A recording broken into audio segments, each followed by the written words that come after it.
Hello everyone, এই দেখো আমার ছেলে কিন্তু আজকে পড়তে যাওয়ার আগে বলেছিল ও খাবে হচ্ছে চাউমিন। কিন্তু আমি বলেছি বাবা একদম সময় নেই, কারণ ও ঘুম থেকে উঠে পড়তে গেছিলো।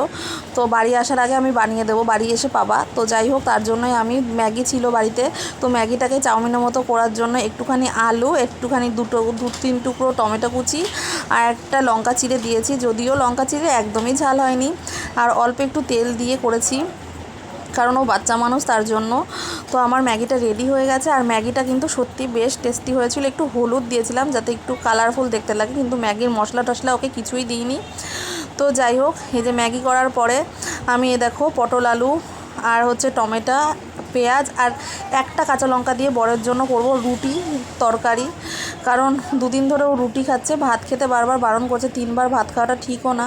তো তার জন্য একদম একটুখানি সাদা তেল দিয়ে একটা লঙ্কা আর কালো জিরে দিয়ে দেখো সবজিটাকে দিয়ে দিয়েছি, পটল আলু টমেটোটা, আর অল্প একটু পেঁয়াজ, মানে সবই অল্প অল্প, বারবার করে। একটা না, বহু ডাক্তার, যেহেতু ওই আমার বরের বন্ধুর সাথে পরিচয় আছে, তো সবাই কাছ থেকে সাজেশান নিয়েই আমি সব কিছু করার চেষ্টা করছি। তো যাই হোক, এই দেখো এটা ভাজা হয়ে গেছে, এটা সুন্দর করে ভেজে ভালো করে তারপরে এর মধ্যে দিয়ে দেবো জল। আর এই তরকারিটা আমি এখন বলছি সত্যি টেস্ট হয়েছিল, লঙ্কা ছাড়া যে তরকারি টেস্ট হয় একদম। ওই যে নার্সিংহোমের একটা মাসি যে আমার বরকে দেখছিল, সে বলেছিল দেখবা একটা লঙ্কাটি একটু সুন্দর করে করার চেষ্টা করবা, সেটাও ভালো হবে খেতে, তোমরাও খেতে পারবা, সত্যি খাওয়া যায়। আর এদিকে আমার ছেলে দেখো পড়া থেকে এসেছে, আর ওকে দিয়েছি, ও কতটা খুশি হয়েছে তোমাদের বলে বোঝাতে পারবো না। ওই হাত দিয়ে দেখানোর চেষ্টা করছিল, যেমন আমরা দেখি ওয়াও বা সুন্দর। ওই দেখো বারবার বলছে ভালো, আর আমি জিজ্ঞাসা করছিলাম কেমন হয়েছে কেমন হয়েছে, ও তার জন্য বলছিল। আর এদিকে দেখো তো আমার তরকারিটা রেডি হয়ে গেছে।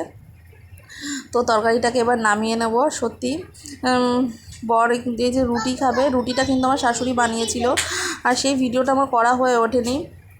তো এখানে আমার তরকারি রেডি, আর তরকারি রেডি করার পর আমি কড়াইতে আবার তেল দিয়ে দিয়েছি। কেন জানো, এই যে পেঁয়াজ টমেটো কাঁচা লঙ্কা রসুন এগুলোও কেটেছি, আর অল্প একটু ভাত ছিল জানো তো। ভাত প্রত্যেক দিন থেকে যায়, যতই অল্প চাল নিই তবুও ভাত থেকে যায়, আর ভাত ফেলতে আমার একদম ইচ্ছা করে না, খুব মায়া লাগে। তো তার জন্য আজকে ভাবছিলাম ভাতটাকে আর মানে ঠান্ডা ভাত, তারপরে জল দেওয়া ভাত খেতে আর ইচ্ছা করে না। আর ভাত খেতে আমি যদিও চাই না, কিন্তু এই থেকে যায় বলে তার জন্য খেতে হয়। তো তার জন্য আমি ভাতটাকে দেখো ভাজা করে নিয়েছিলাম, আর এইভাবে ভাত ভাজা করলে না সত্যি বলছি অসাধারণ লাগে, আমার ভীষণ ভালো লাগে। আমার মাংস ভাতের থেকেও এসব মনে হয় বেশি টেস্টি। তো যাই ভাত ভাজা হয়ে যাওয়ার পরে এই যে ছেলের জন্য অল্প একটু চাল পেঁপে আলু দিয়ে দিয়েছিলাম। আর আমার না সত্যি খুব খিদে পেয়ে গেছিলো, সেই দুপুরবেলা খেয়েছি আর কিছু খাইনি বলে, তার জন্য আমি সবার প্রথমে দেখো ভাতটা ভেজে নিয়ে খেতে বসে পড়েছি, আর খুব টেস্টি হয়েছিল খেতে। তো যাই হোক, তারপর